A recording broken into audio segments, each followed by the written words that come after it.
ஓம் சாயிரா சாயிரா ஓம் சாயிரா சாயிரா ஓம் சாயிரா சாயிரா அன்பே சாயிரா பேரன்பே சாயிரா அகிலம் தளிக்க ஆத்மா விழிக்க அனுதினம் சாயிரா எங்கள் அன்பே சாயிரா ஒன்றே இறைவன் ஒன்றே பூமிக்கென்றும் சாயிரா சரணம் சாயிரா நன்றே செய்து வாழ்வோம் நாம் ஒன்றே செய்து வாழ்வோம் அன்பே சாயிரா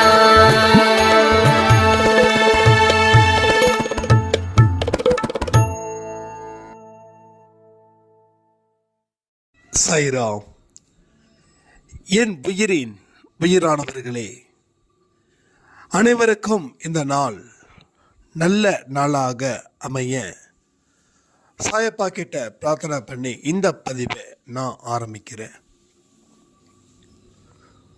உங்களுடைய ஒவ்வொருத்தவங்களுடைய வெற்றியும் சாயப்பாவோட டைரியில எழுதி வைக்கப்பட்டுள்ளது. அந்த தேதி வரும் வரை நீங்க அமைதியாக உங்களுடைய கர்மாக்களை ஆற்ற வேண்டும். கர்மா அப்படின்றது செயல். நான் சொல்றது செயலாற்ற வேண்டும். நீங்க எந்த அளவுக்கு வாழ்க்கையில செயலுக்கு முக்கியத்துவம் கொடுக்கிறீர்களோ அதை பொறுத்து உங்களுடைய தேதி மாற்றி அமைக்கப்படவும் செய்யும்.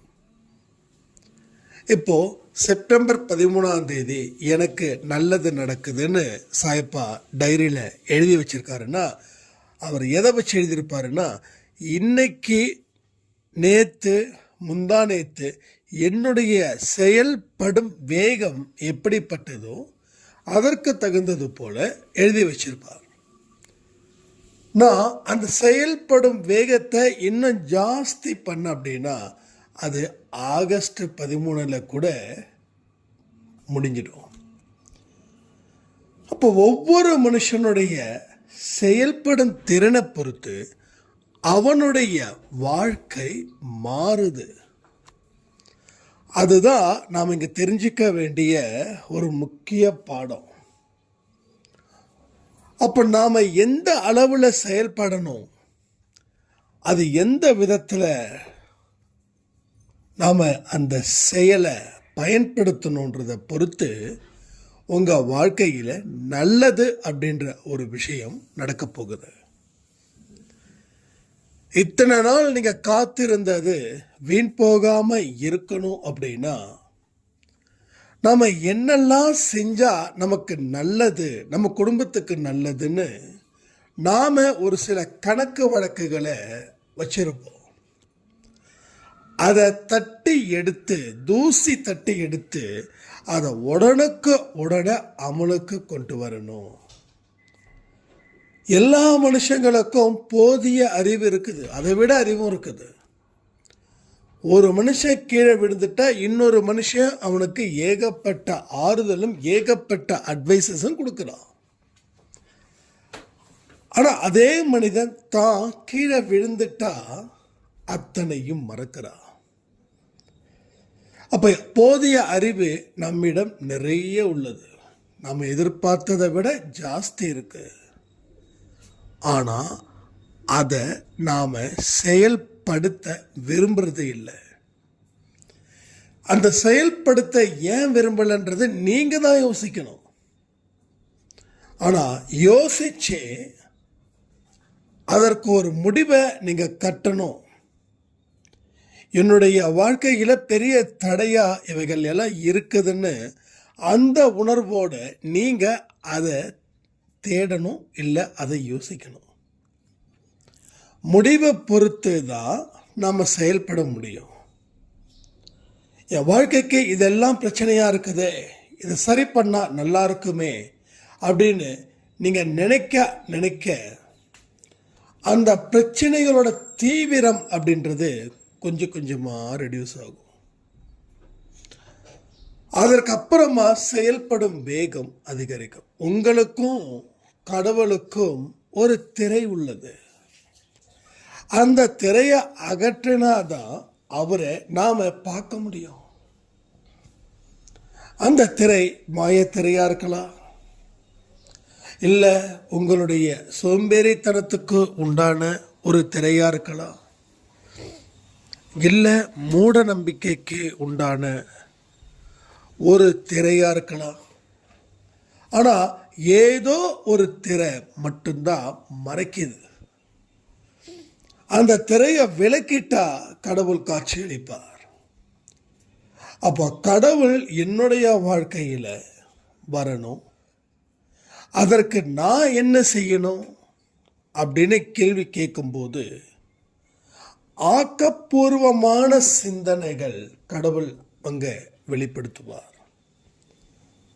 நாம் அவரை நம்பி வாழும்போது நாம் எந்த அளவுக்கு அறிவை பயன்படுத்தணுமோ அந்த அளவுக்கு அறிவை பயன்படுத்தும் போது அவர் ஏகப்பட்ட சிந்தனைகளை நம் மனதில் விதைப்பார்.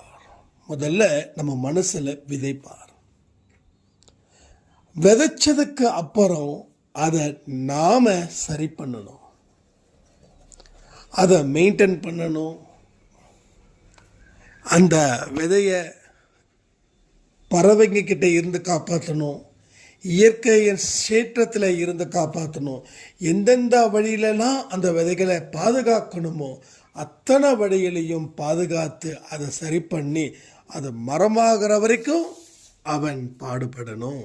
அதே போல தான் ஆக்கப்பூர்வமான சிந்தனைகள், நேர்மறையான சிந்தனைகள், நல்ல சிந்தனைகள், வாழ்க்கைக்கு உயர்வு தரும் சிந்தனைகள், துக்கத்தை தீர்க்கும் சிந்தனைகள், மன அழுத்தம் ஏற்படாத வரை இருக்கக்கூடிய சிந்தனைகள், சோம்பேறித்தனத்தை தடுக்கும் சிந்தனைகள், அத்தனை சிந்தனைகளும் உள்ள வருங்க. ஏகப்பட்டது வரும், நிறைய வரும், எக்கச்சக்கமாக வரும். அதை நீங்கள் அந்த விதை போல பாதுகாத்து கொள்ள வேண்டும். அது பாதுகாக்க தான் உங்கள் வாழ்க்கையில் வறுமை போய் செழிப்பு வரும். வறுமை ஒவ்வொரு மனுஷனுக்கும் ஏன் வருது தெரியுமா? தன்னுடைய ஆற்றாமை, தன் இயலாமை, வேற எதுவும் காரணமே இல்லை. நீ எந்த விஷயத்தையும் முன்னாடி நின்று செயல்படுத்தல, அதனால உனக்கு வறுமை. அந்த வறுமையால் உனக்கு வந்தது நோய், தரித்திரம், இது மாதிரி எக்ஸெட்ரா எக்ஸெட்ரா எக்ஸெட்ரா சொல்லிக்கிட்டே இருக்கலாம். அத்தனையும் தீர்க்கணும்னா உங்களுடைய எண்ணங்கள் எப்படிப்பட்டதா இருக்குதுன்றத நீங்கள் இப்போ உறுதிப்படுத்த வேண்டிய ஒரு கண்டிஷனில் நீங்கள் இருக்கீங்க. அதை உறுதிப்படுத்திட்டு எந்த மாதிரி எண்ணங்களை வைக்கணுன்றது நீங்கள் முடிவு பண்ணுறீங்க. அதற்கப்புறமா சாயப்பா கிட்ட போங்க.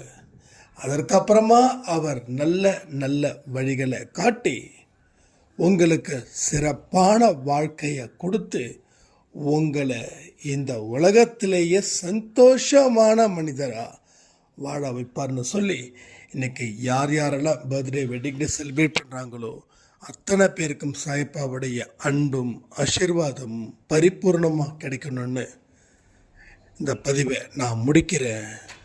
ஜெய் சாய்ராம்.